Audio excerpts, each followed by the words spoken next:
Hi, my name is Reekha. It's actually my second name, but in Japanese context I prefer it because the katakana are very easy to write.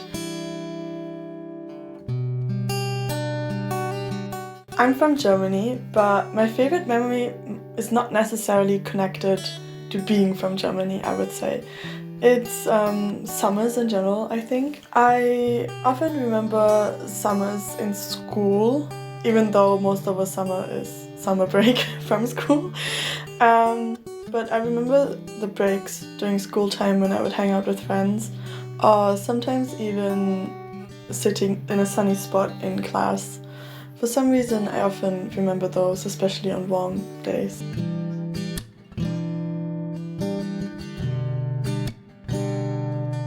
My most consistent hobbies are reading and writing. You don't really need a fixed place for them, so my experience here has not been very different from my home. But I have seen places here that I would really like to write in. I haven't been writing that much lately, but whenever I go to parks here and they have nice benches, or just like in general, I see a lot of nice places here where I think it would be really nice to write. So whenever I pass those, I think of going there one day to write, but I haven't gotten around to it yet. Another hobby that would be interesting for me to try here is karate. It's the last sports I did before I came here. And it would be interesting to try it here because it's the country of origin, and until now my training has only been in Germany. My favorite food is an Indian dish. It's puri and chana masala. So puri is basically, I will use the word pancake. It's basically a pancake which you deep fry and then it bloats up into a ball, and so you have like a crispy top and a bit of a softer bottom most of the time, and it's just very yummy. Chana is chickpeas, and so chana masala is just a kind of dal curry with chickpeas. I came to Japan with a working holiday visa, so I'm here to travel a bit and also to work. I started being interested in Japan through anime and manga, and then I started learning a bit of Japanese. So every time I watched anime, I would try to pay attention to the words and see if I could pick out something that I can understand. I even started a list multiple years ago. And then I studied at university, and so then I also wanted to come here and be here for a while, but I didn't want to be just a tourist, and so that's why I ended up choosing a working holiday visa.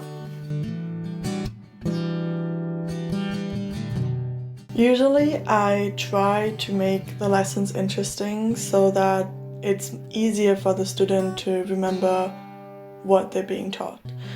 So I find obviously that interesting things are easier to remember, and so therefore I try my best to make the lessons interesting for my students. So yeah, that's what I care about. I don't really have a favorite teaching method because I try to mix things up so that it stays fun for the students and they don't feel like it's a monotonous, boring class. But I think what I've noticed is I like to incorporate stories. A lot of teaching materials and school books have an overarching storyline, but I always find it a bit stilted and awkward, and I don't really think I enjoyed it much in school or university. We would laugh about it, but we didn't necessarily think they were really good conversations. So I'm not sure how much I actually learned from them because I was always a little bit suspicious. So I think what I like to do is take storybooks and go through them with the student, or for my tutorial in university that I was teaching, I just took my own stories and gave them simple summaries where I focused on the grammar that we were learning, and I used that grammar to write the sentences of the summary. So the sentences weren't always particularly nice, but I feel like the content might have made it a bit more interesting. My mother tongues are German and English. since I grew up in Germany and I grew up speaking English with my father because he's not from Germany. So those are my two mother tongues. And then I did Latin in school for 6 years. Usually I don't count it because I don't speak it since it's a dead language. But I did that. And I studied Hindi and Japanese. And then I did some other classes in university. I did modern Tamil, although it was mostly literary. I did some Indonesian in my last year. And I've also done some Korean as a hobby, and I started learning a little bit of Chinese. I find the best way to learn a language is to use it.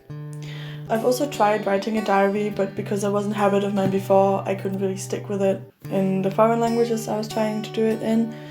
But the language that I find easiest to speak and switch to while speaking is Japanese, and the reason for this is that while I was studying at university, we had a lot of exchange students, and so it was easy for me to befriend them and speak to them, and usually you have a way of speaking in your own language. Not everyone speaks the same, and if you practice the new language by talking about things that you would usually talk about, you're automatically going to build up your vocabulary in a way that makes sense to you personally.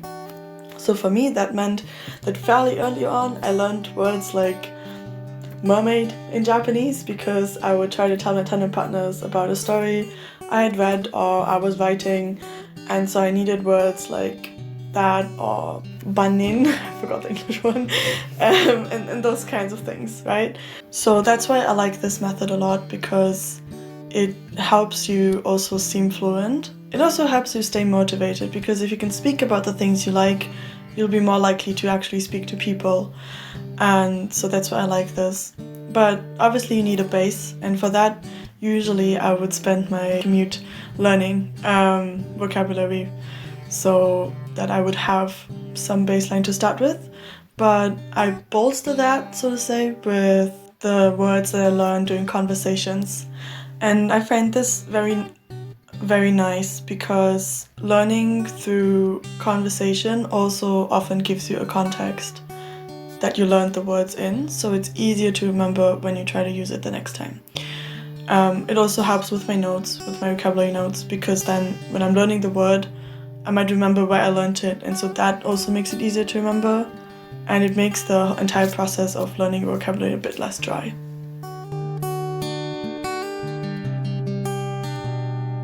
My favorite Japanese phrase is kao ga hiroi. I learned it in class, or from my textbook. I actually don't remember which it was. But I just think it's funny, because it literally translates to your face being broad, but it means that you know a lot of people, and I just think it's funny. It also reminds me of a phrase that my father would sometimes use when my sister and I were sulking.